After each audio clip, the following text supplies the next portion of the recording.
Break के बाद आपका स्वागत है। खबरों का रुख करेंगे। मिडिल ईस्ट की जंग अब खतरनाक मोड़ पर पहुंच चुकी है और इस बार निशाने पर आया है तेहरान और करस को जोड़ने वाला सबसे बड़ा पुल। अमेरिका के राष्ट्रपति डोनाल्ड ट्रंप ने इस हमले के साथ ही ईरान को सीधी चेतावनी दे दी है। अब भी मौका है वरना कुछ भी नहीं बचेगा। अमेरिका और इजराइल के संयुक्त हमलों ने तेहरान की सांसें रोक दी है।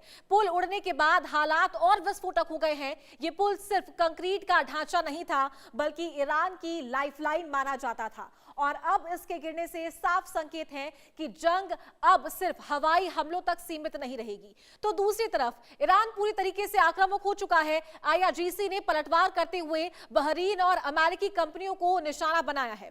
अमेज़न की बिल्डिंग पर हमले का दावा कर दिया गया है और अब साफ कहा गया है कि अब खाड़ी में सिर्फ अमेरिकी ताबूत ही गुजरेंगे, यानी कि उतना ही हमला तीखा और सीधा होगा। और इस बीच ट्रंप के बयान और भी विवादित होते जा रहे हैं। फ्रांस के राष्ट्रपति इमैनुअल मैक्रों और उनकी पत्नी पर तंज कसकर ट्रंप ने कूटनीतिक मर्यादाओं को भी तोड़ दिया है, जिससे वैश्विक राजनीति में नया विवाद खड़ा हो गया है।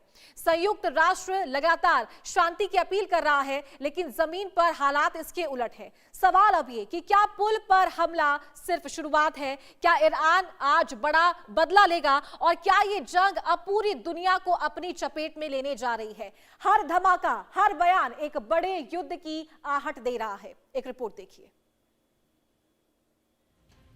ईरान की राजधानी तेहरान को कराज शहर से जोड़ने वाले बड़े पुल पर गुरुवार को अमेरिका और इजराइल ने मिलकर हमला कर दिया। यह पुल मिडिल ईस्ट के सबसे ऊंचे पुलों में से एक माना जाता है। इसके अलावा कराज के अन्य इलाकों पर भी हमले हुए।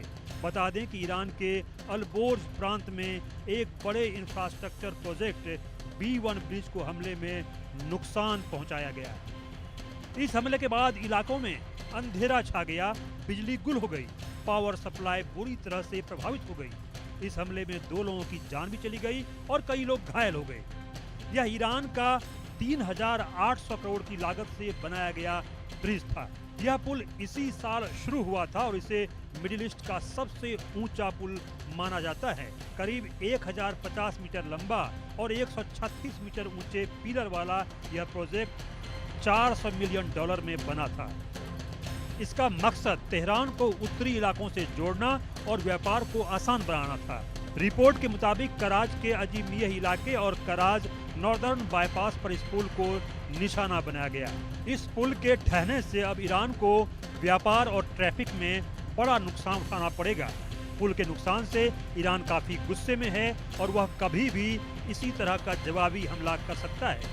गुस्साए ईरान ने बहरीन में अमेजन डेटा सेंटर पर हमला भी कर दिया है और इसको लेकर उसने वीडियो भी जारी किया है। हालांकि यह साफ नहीं है कि यह वीडियो पुराने हमले का है या फिर से हमला किया गया है। ईरान जंग में वार पलटवार जारी है।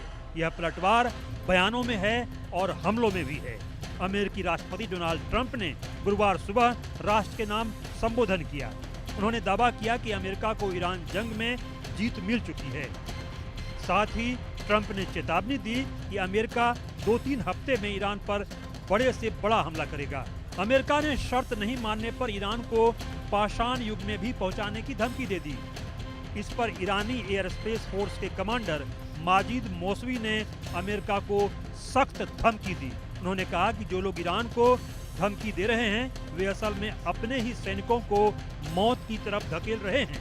माजिद मौसवी ने अमेरिका के रक्षा मंत्री पीट हेग्सेथ के बयान पर जवाब दिया और कहा कि ईरान को स्टोन एज यानी पाषाण युग में भेजने की बात सिर्फ कल्पना है और ऐसा करना नामुमकिन है। उन्होंने कहा कि हॉलीवुड अमेरिका के दिमाग में भ्रम पैदा कर रहा है। अमेरिका सिर्फ 250 साल पुराना देश है, जबकि ईरान की सभ्यता 6000 साल पुरानी है और वो हमें डराने की कोशिश कर रहा है।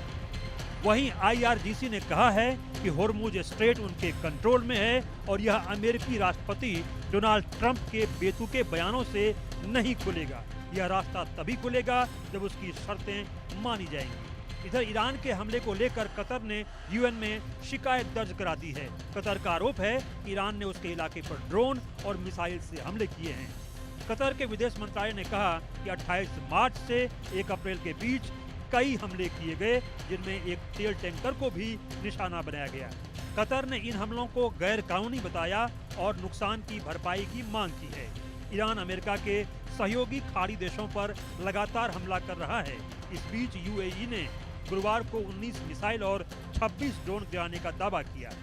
यूएई के रक्षा मंत्रालय ने बताया कि उसने ईरान के 19 बैलिस्टिक मिसाइल और 26 ड्रोन को मार गिराया है। जंग शुरू होने के बाद से अब तक यूएई 457 मिसाइल और 2000 से ज्यादा ड्रोन इंटरसेप्ट कर चुका है। जंग जिस तरह आगे बढ़ रही है और यह हर रोज जिस तरह भीषण रूप अख्तियार कर रही है, कल की जंग में कहां, क्या और कैसा हमला होगा यह कहना मुश्किल है। Bureau report, India news. तो हमले लगातार जारी है। ईरान की तरफ से, अमेरिका की तरफ से पुल को निशाना बनाया जा रहा था और अब खबर क्या है ये आपको ग्राफिक्स के जरिए समझाते हैं। तेहरान करस को जोड़ने वाले बड़े पुल पर अमेरिका की तरफ से हमला किया गया। तेहरान करस को जोड़ने वाला ये बड़ा पुल है। अमेरिका, इजराइल ने हमले की जिम्मेदारी ली है कि इस पुल पर उनके द्वारा हमला किया गया। ट्रंप ने ईरान को समझौते की अंतिम चेतावनी दी है। उसके बाद डील नहीं तो पावर प्लांट पर हमले की धमकी भी राष्ट्रपति ट्रंप के द्वारा दी गई है। ईरान ने बहरीन में अमेरिकी कंपनियों को निशाना बनाया है। अमेज़न की बिल्डिंग पर हमला हुआ। ईरान का बहरीन के अमेज़न की बिल्डिंग पर हमले का दावा किया गया। हॉर्मुज को लेकर ईरान की कड़ी चेतावनी भी सामने आई है। यूएन ने युद्ध रोकने की अपील इस बीच भी की है, यानी कि स्थिति किसी भी तरीके से यहां पर सुलझती हुई नजर नहीं आ रही है। और अमेरिका, इजराइल की तरफ से यह दावा किया गया कि यह हमला इसलिए किया गया था क्योंकि यहां से जो ड्रोन की सामग्री है, विस्फोटक सामग्री जो है वो इस पुल से जाती है, यहां से इसका ट्रांसपोर्टेशन होता है। लेकिन इस बीच जो ईरान है वो यहां पर जो बड़ा दावा यह करता आ रहा है कि यह नागरिक पुल है और जो युद्ध है उसके विरुद्ध इस हमले को माना गया है।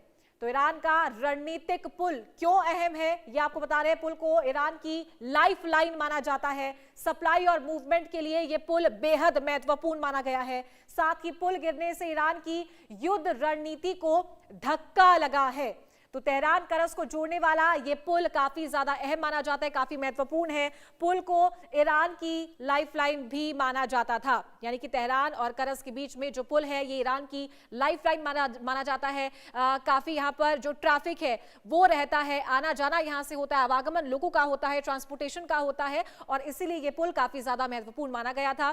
लेकिन अमेरिका और इजराइल की तरफ से जो हमला इस पुल पर किया गया था, उनका ये कहना था कि यहाँ से विस्फोटक सामग्रियों का लेन देन होता है। ड्रोन्स का जो लेन देन है वो यहां से होता था इसी पुल के द्वारा और इसीलिए इसी पुल पर हमला किया गया था। तो चलिए ईरान युद्ध के खौफनाक आंकड़ों की अब बात कर लेते हैं। ईरान में 2076 मौतें हो गई है, 26,500 से ज्यादा लोग घायल हुए हैं। लेबनान की बात करें 1,345 मौतें, जिसमें 125 बच्चे शामिल हैं। इजराइल की बात करें 28 मौतें हुई हैं और करीब 3,223 लोग घायल हुए हैं। साथ ही अमेरिका में 15 मौतें हुई हैं और 200 से ज्यादा जो लोग हैं वो अमेरिका में घायल हुए हैं। इराक की बात करते हैं 107 से ज्यादा मौतें इराक में हो चुकी है। साथ ही बात करते हैं यूएई की, तो 12 मौतें यहां पर हुई है, 169 घायल हुए हैं। साथ ही आगे बढ़ते हैं, बताते हैं आपको Bahrain, Saudi, Kuwait, Oman, Syria में भी मौतें हुई है। कतर, जॉर्डन में भी दर्जनों लोग घायल बताए जा रहे हैं। तो ये पूरा आंकड़ों के जरिए आपको समझाया। ईरान में 2076 लोगों की मौतें हुई हैं, 26,500 से ज्यादा लोग जो हैं वो घायल हुए हैं। हमले लगातार जारी है, दोनों तरफ से जो भीषण जंग है वो लगातार जारी है और ये मौतों का आंकड़ा आपको बताया था। किसी भी स्थिति में ये जो युद्ध है ये रुकता हुआ नजर नहीं आ रहा है। और इसी मुद्दे पर आज चर्चा करेंगे। हमारे साथ कुछ गेस्ट भी जुड़ गए हैं, उनका तारुफ आपसे करवा देते हैं। लेफ्टिनेंट जनरल JS सोढी रक्षा विशेषज्ञ हैं। सर, बहुत स्वागत है आपका इंडिया न्यूज पर। साथ ही डॉक्टर मनन द्विवेदी विदेश मामलों के जानकार हैं, वो भी हमारे साथ जुड़ गए हैं। मनन जी, आपका भी बहुत स्वागत है। तो सबसे पहले JS सोढी जी, मैं आपका रुख करना चाहूंगी। जो स्थिति आप देख रहे हैं कि अमेरिका अब ईरान में उन जगहों पर हमला कर रहा है जिससे पूरी तरीके से ईरान की कमर टूट जाए। जो पुल पर हमला किया था, काफी महत्वपूर्ण पुल उसे माना जा रहा था, लाइफलाइन उसे ईरान की कहा जा रहा था। किस ओर ये सिचुएशन जाती हुई दिखाई दे रही है? जय हिंद चारू जी। ये मेरा सौभाग्य कि मैं आपके न्यूज चैनल पर हूँ, विख्यात को पैनलिस्ट के साथ हूँ। मेरी पीसीआर से गुजारिश है कि मेरा रैंक लेफ्टिनेंट जनरल नहीं है, लेफ्टिनेंट कर्नल है, इसको प्लीज ठीक करवा दीजिए। जी जी, माफी चाहूंगी जी। कोई बात। चारू जी देखिए, आज सुबेरे ही खबर आई है कि अमेरिका ने अपने 3 टॉप सेना अधिकारियों को निलंबित कर दिया है, उनकी सेवाएं, उन्हें इस्तीफा देने पर मजबूर कर दिया है। पहला है अमेरिकी सेना का सेनाध्यक्ष जनरल रैंडी जॉर्ज, दूसरे हैं जनरल डेविड होडने जो कि ट्रांसफॉर्मेशन ट्रेनिंग कमांड के कमांडर हैं, और तीसरे हैं चैपलिन कोर के मेजर जनरल विलियम ग्रीन। जब अमेरिका इस वक्त ईरान के साथ इतने घमासान युद्ध में है, तो 3 टॉप अमेरिकी सेना के जनरल्स की बर्खास्तगी क्या दिखाती है कि अमेरिका ये युद्ध हार रहा है। मान लिया अमेरिका ने इस ब्रिज को तहस नहस किया, ईरान उसका भी जवाब देना शुरू कर दिया है। जैसे कहते हैं युद्ध में सब जायज होता है, तो जो भी लड़ाई हो रही है, जो भी तबाही हो रही है, वो दोनों पक्ष अपनी तरफ से सही है, क्योंकि युद्ध में जैसे मैंने कहा सब कुछ जायज है। लेकिन क्या इससे अमेरिका को सफलता मिल रही है? बिल्कुल नहीं मिल रही है। इसके 3 बड़े बिंदु दर्शकों को बताना चाहूंगा जी। आज युद्ध का 34वां दिन है।